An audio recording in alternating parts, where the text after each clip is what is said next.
So basically, when you hit your play button in Unity, you want to have something like this. That's what we call basic player movement, and today we are making it.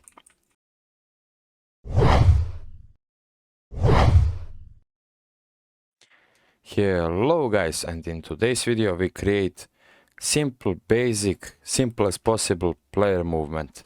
So let's begin. First of all, we will need cube object,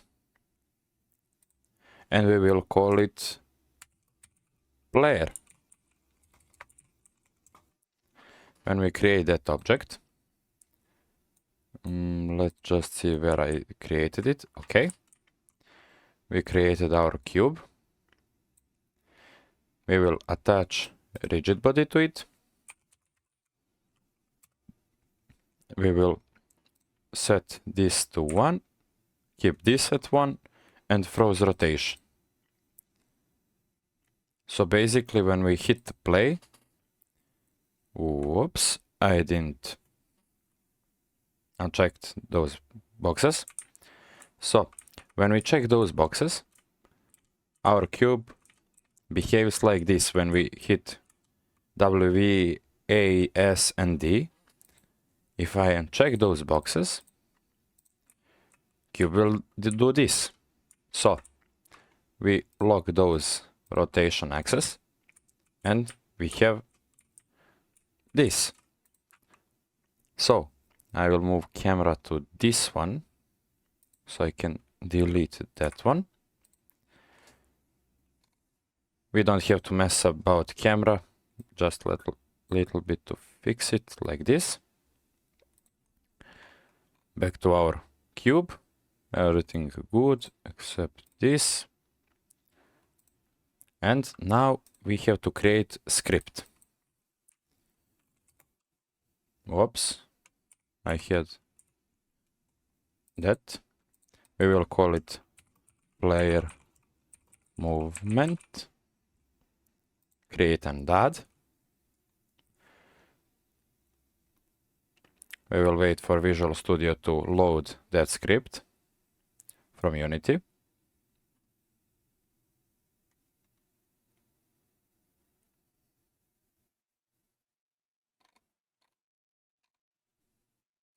Okay, now we have to open that. And when we open that script, it will look like this. So basically, first of all, we have to delete those two methods and this comment over here. And now we need public rigid body, and we will call it RB. We need public int speed, and we will need void fixed update method, just without this private thing.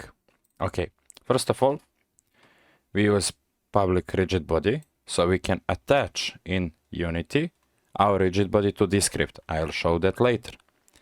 And we use public int speed so we can change speed from Unity editor.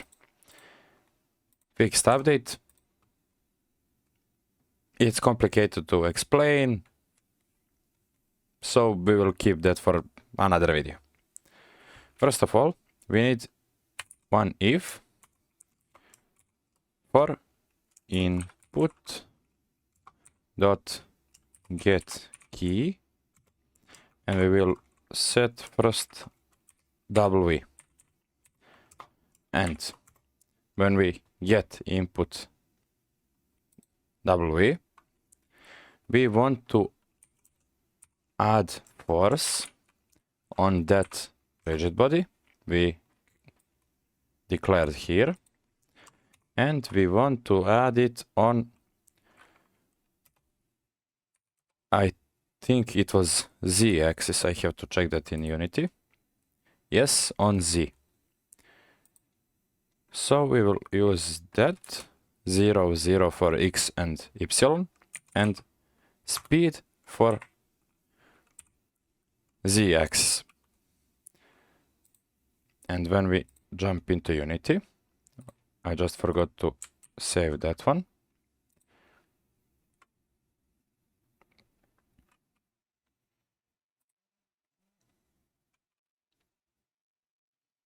when we play our game,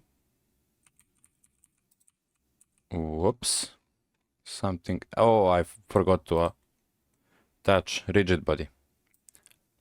Attach rigid body and set speed, for example, for 15. Now when we hit play, cube will move like this. Maybe I can just increase little bit field of view and to little bit move away camera from the cube. That will be good enough. So next what we want to do is to make cube move on left and right side. So we will copy this function, not function, it's if statement. We will paste it 3 times for key A, for key D, and for key S.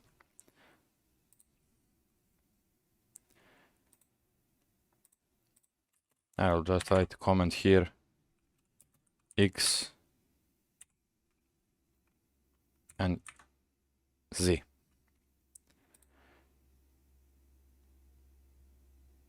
Okay, now we want to add input for A key. So for that we need to see where we move our cube when we press A. It will go opposite of X axis. So now we need to, whoops, I clicked the OBS on another monitor. So we need to do opposite of X. So we copy this speed just for speed of work. We paste it in front of that 0, but with minus in front of it, because we do opposite of the axis. So when we hop out in Unity, with just to Unity compile script, when we hit play, our cube will go opposite of X axis. X goes on right and cube goes to left. Let's do that for another 2 buttons. For D and S, D is opposite of A, and W is opposite of S. Now when we go into Unity, when we hit play button, we will have this. Now we should set jump option. We will use another one of these. We will paste it here. We will use space as key input. And we need Y axis. So we will use, maybe 15 would be too much, but let's try it out. Maybe I will have to add another one for jumping.